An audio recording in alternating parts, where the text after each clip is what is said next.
Friday, 26, September 26.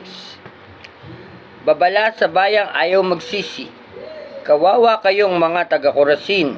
Kawawa kayong mga taga-Bethsaida.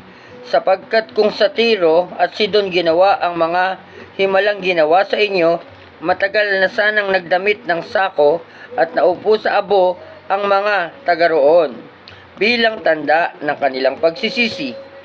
Mas kahahabagan pa ang mga taga-Siro, ang mga taga-Tiro at mga taga-Sidon kaysa inyo sa araw ng paghuhukom.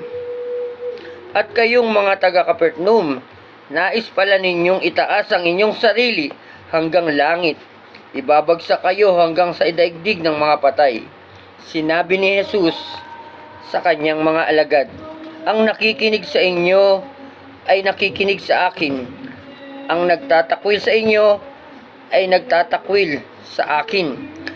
At ang nagtatakwil sa akin ay nagtatakwil sa nagsugo sa akin.